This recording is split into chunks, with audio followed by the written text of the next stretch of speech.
Amen. If you prayed that prayer, please let us know. Contact us on our phone line, which is +44 794 355 0287. I'll go to our website, www.lifestoriesworldwide.com. There you will find the salvation prayer link. You can find out how can you get to know God. You can also download a Bible app, which will help you to study and learn more of this wonderful God who loves you so much. I'm going to hand over to George now for questions for Nadia. Thank you, George. Thank you so much, Alan, and thanks so much for your story, Nadia.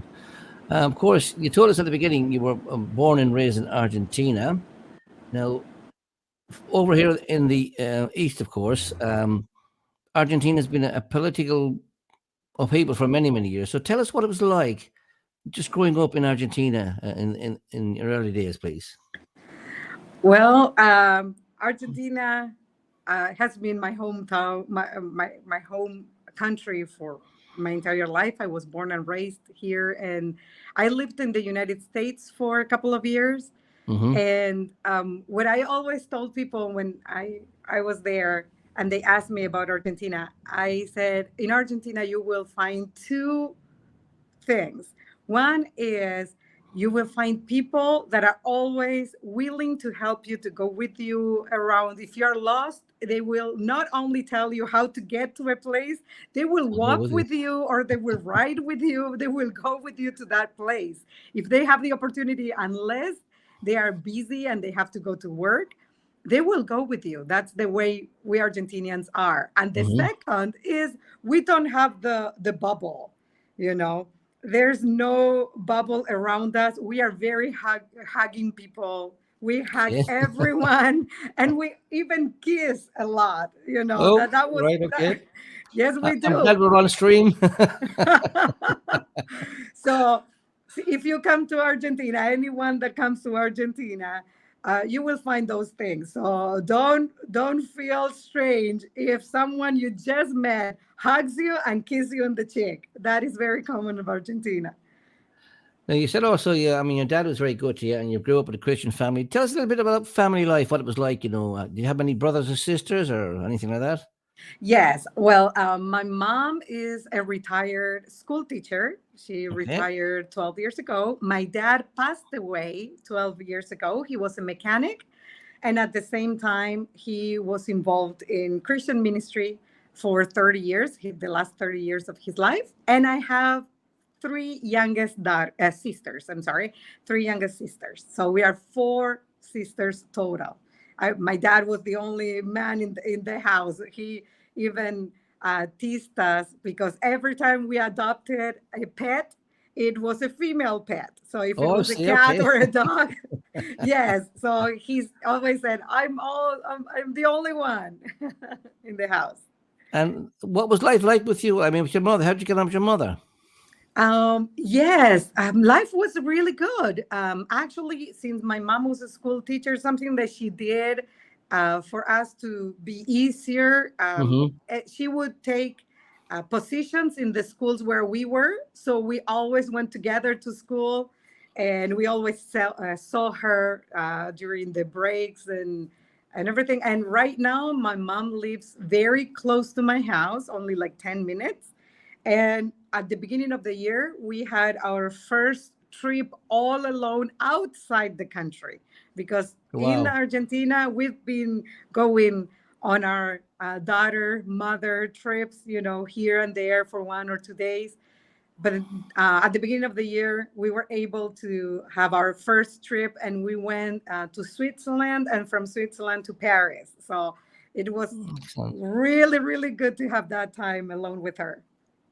How did you feel actually having your mom at the school? Because, I mean, some other kids might have ribbed you about that and, you know, say, oh, your mom's here, you know. How did you feel about having your mom at the school? Oh, actually, for me, it was awesome. It was great. Was it? Yes. Some of the kids were kind of, you know, they pull your leg, yep. Yeah, they were kind of rude sometimes, and they would tease me around and say, hey, you know, mom is there, or oh, you're going to do this because mommy's here. but she never behaved like, a mother when we were at school. Mm-hmm. We were there, and she was another teacher, and I called her mom. Of course, I didn't Yeah. call her Mrs. or teacher or anything like that. But she kept her distance in that sense. Unless we came to her, she would just let us be. She even in Argentina, when you get to the seventh grade, Mm-hmm. then you go to high school, Okay. And so the seventh grade, you have a trip where you go with your co-students to a different city, and you are there for 1 week, and they ruffle the names of the parents that will go. So three Right. parents have to go. The first name that came out of the ruffle was my Was your mom's mom? name. So I went with my mom, and the third one was my aunt's name. That was my Oh, wow. mom's sister, that she was also a school teacher. So I traveled with my mom, another parent, and my aunt. So we were a very close family, Mm-hmm. But it's very common in Argentina to I was have going to very. ask that. Are most families in Argentina as close as you are? Yes, it's very cultural. It's very common, uh, not only because of the way we are, we Latin people, we Mm-hmm. tend to be very family oriented, but also because of economic situations, Mm-hmm. or maybe because you are trying to save. And it's very common that you stay with your parents, even when you are an adult. If you're single, you continue living with your parents, Mm-hmm. and you have your own area and everything. And then when you saved enough, you can move out, or Right. when you get married, you move out. So Life Stories Worldwide is broadcast live every Monday night at 8 p.m. UK time. We broadcast on YouTube, Facebook, and StreamYard. Why not join us every Monday night at 8 p.m. UK time for Life Stories Worldwide. Speak to us here at Life Stories Worldwide. You can simply by dialing +44 7943 550287. Call us now. it's very common to see large families all together on a daily basis in Argentina.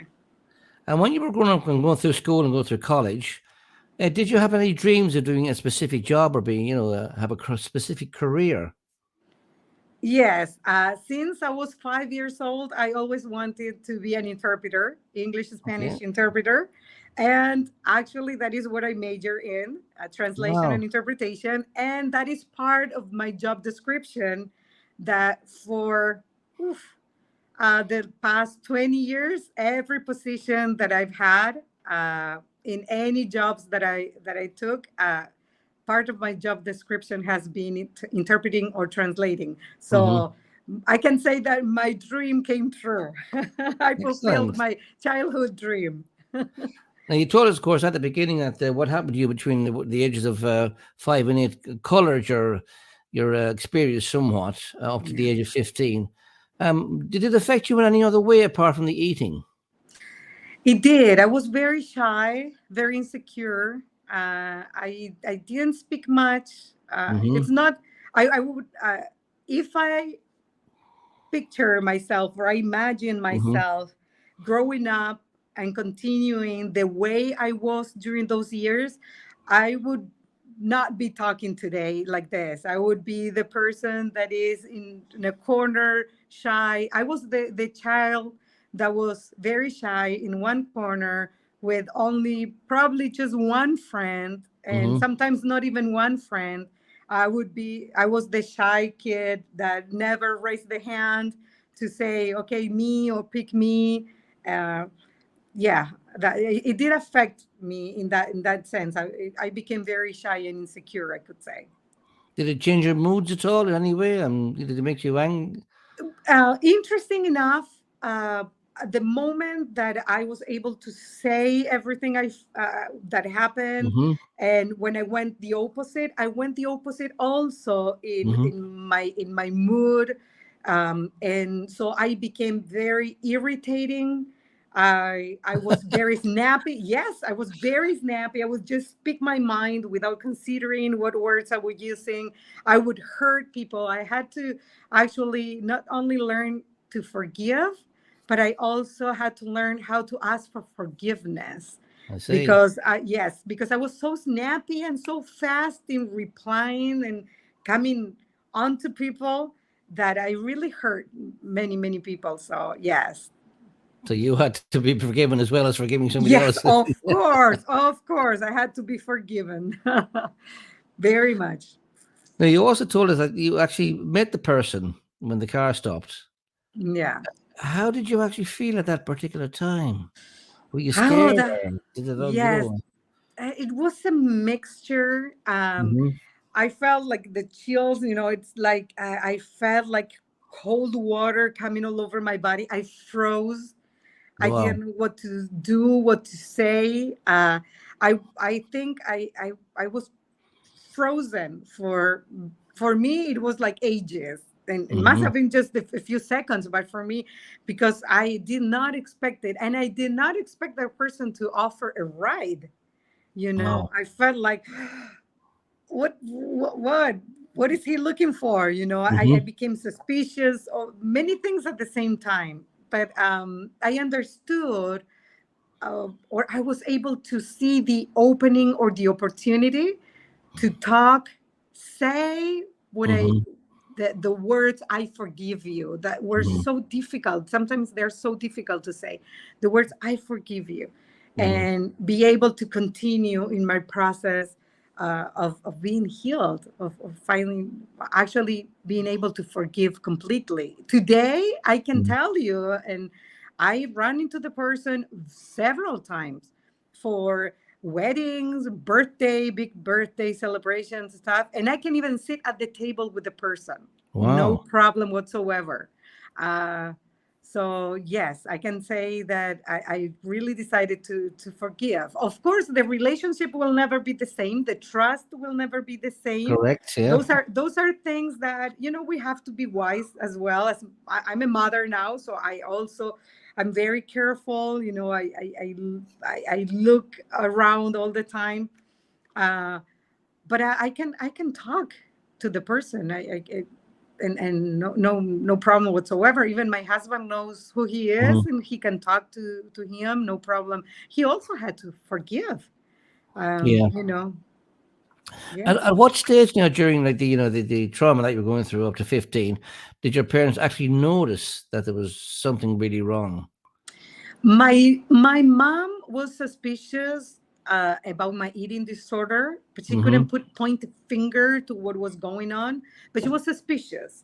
But my dad was actually the one that realized that the eating disorder was deeper than what they could see, Hmm. because he was the one finding I don't know, wrappings under my pillow, wrappings under my mattress, uh, things like those. And he noticed that, okay, this is way deeper than what we Hmm. see. And that's why he actually sat down with me. He Something that I'm very thankful about my dad is he was the kind of man that he would sit down and talk to you and listen.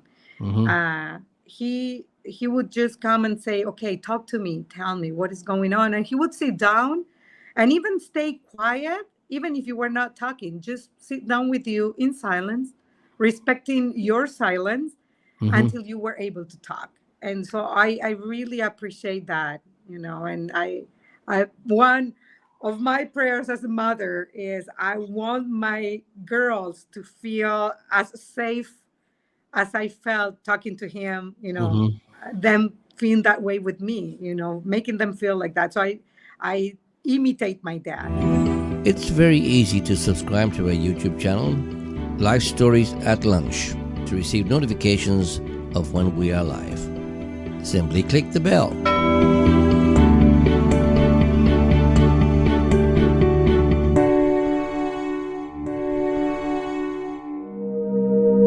If you would like to contact us here at Life Stories Worldwide, you can. Simply by emailing lifestoriesworldwide@gmail.com or visit our website at lifestoriesworldwide.com.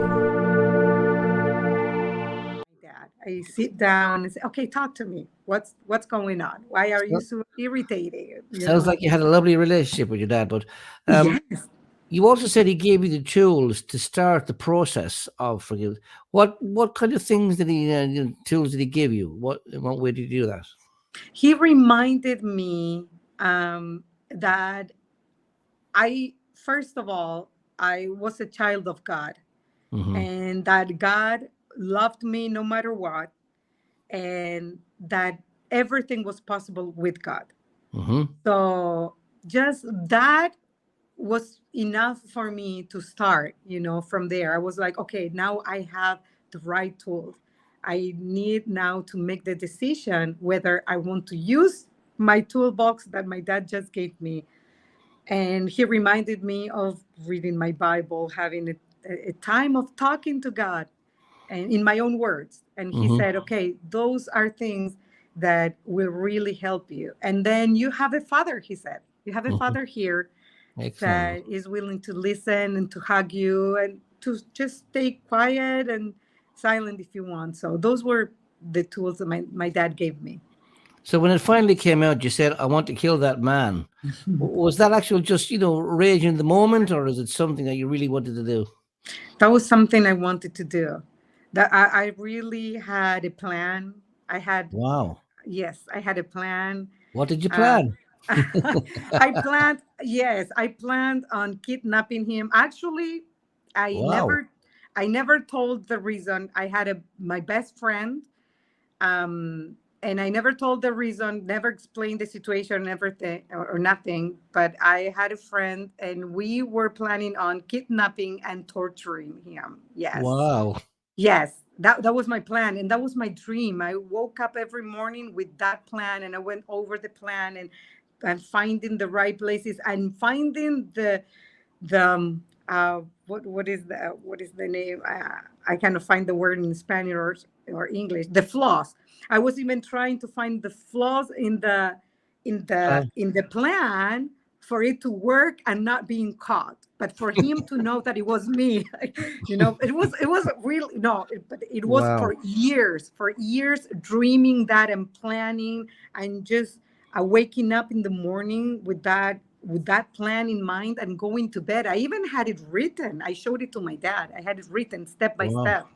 Kind of like, I don't know, like you see in the movies, Yeah. Yeah. I did. plan, step one, buy the axe.